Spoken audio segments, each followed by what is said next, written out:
I'm Dr. Marissa Baca, a board-certified plastic surgeon at Straith Clinic. And I'm Dr. Rita Kathawa, bariatric medicine specialist and founder of Michigan Weight Loss Institute. And this is A New You by Us Too.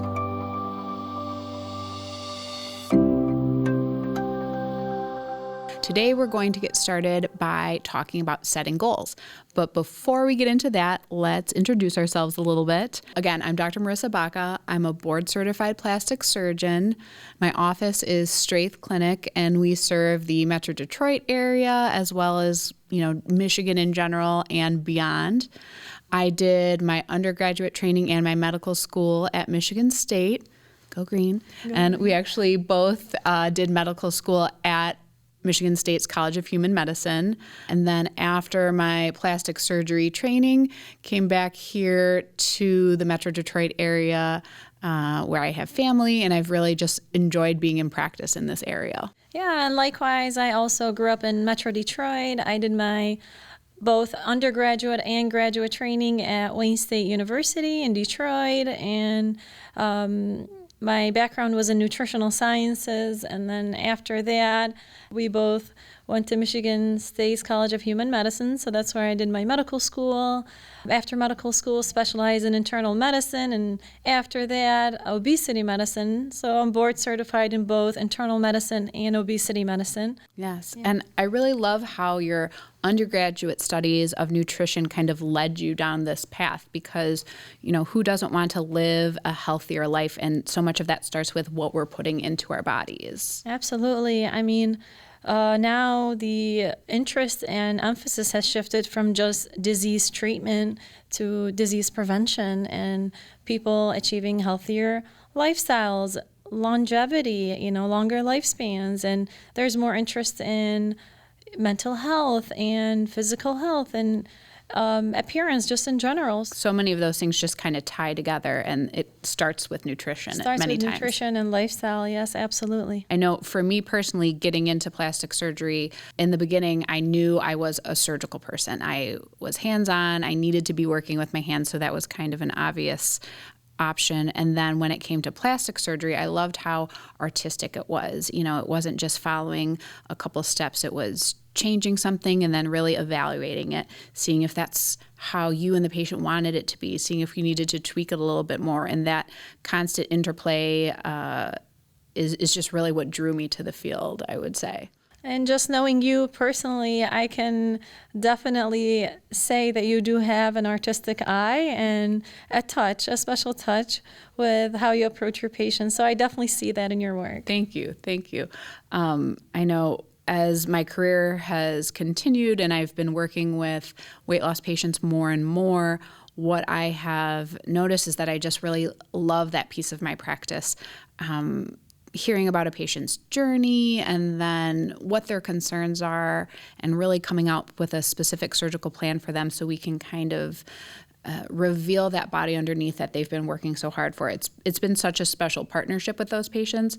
I really love that. And, when we were working together, that interplay of this is how the medical side can help you and this is how the body contouring side can help you, I think it provides such good continuity of care for patients that I really love our partnership with that. Definitely. I feel fortunate to be able to provide good post-weight loss care to my patients, and working with you has been fabulous. Yeah, definitely. So if we're getting into the segment here, so many patients when they're starting their weight loss journey are thinking, okay, what is my goal? Do I have to lose a certain number of pounds? Do I need to get to a certain BMI? What do you like to tell your patients?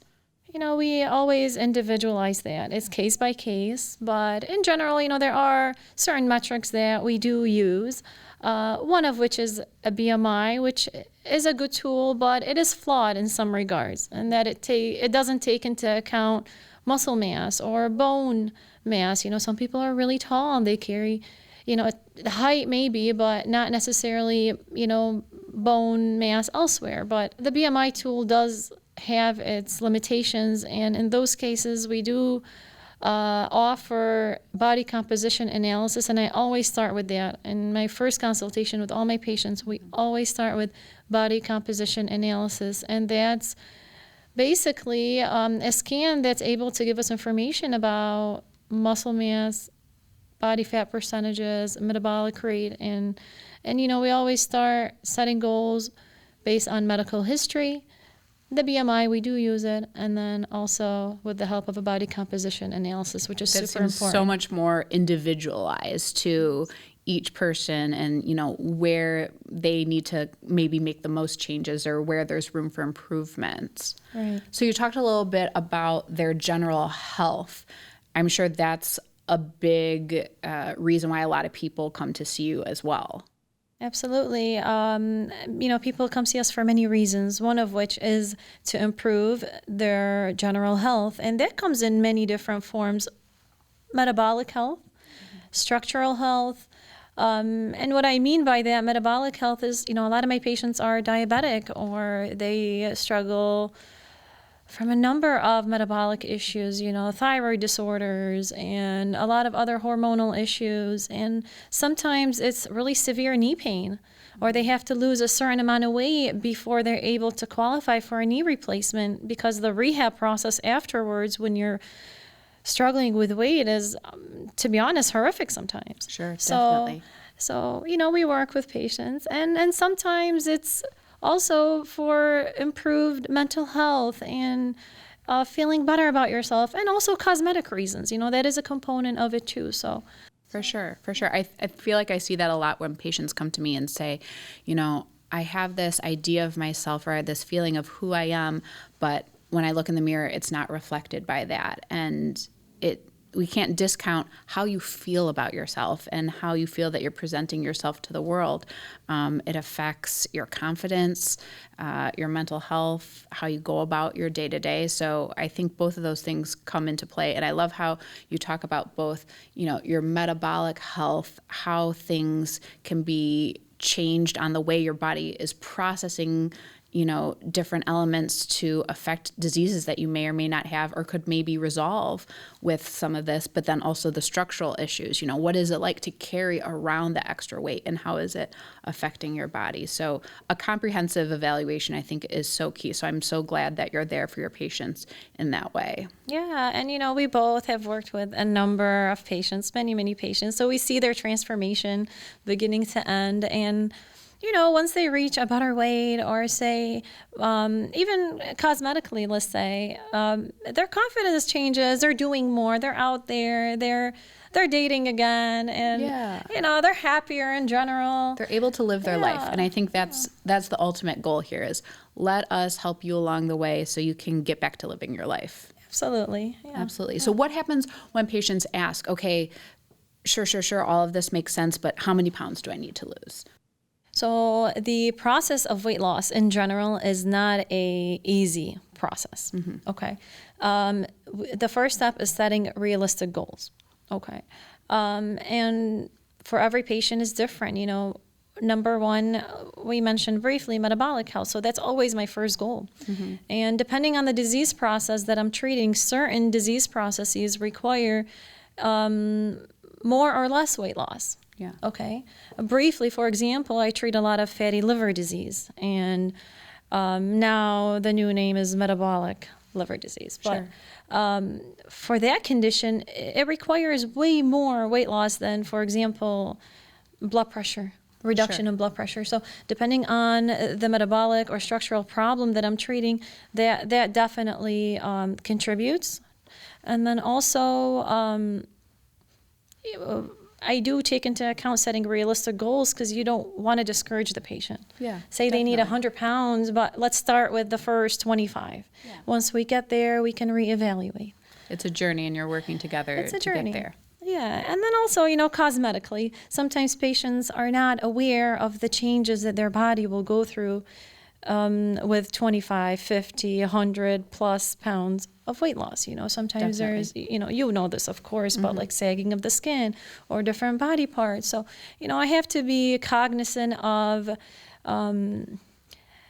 giving them a cosmetic appearance that will match their hard work Yeah, at the definitely. end. And that's where you come in, and you've been super helpful with that. Such an incredible resource for us. So Yeah, I don't know if you're able to kind of comment on how much weight loss is needed in when plastic surgery is considered, for example. Right. Yeah. And so I think it kind of goes right along your same wavelength. Body composition is so important, right? Because there are certain elements of the body, some of the subcutaneous fat we can contour, but some of that visceral fat, that fat that you're holding kind of inside, in and around your organs, is something that really is going to push against any of our contouring efforts.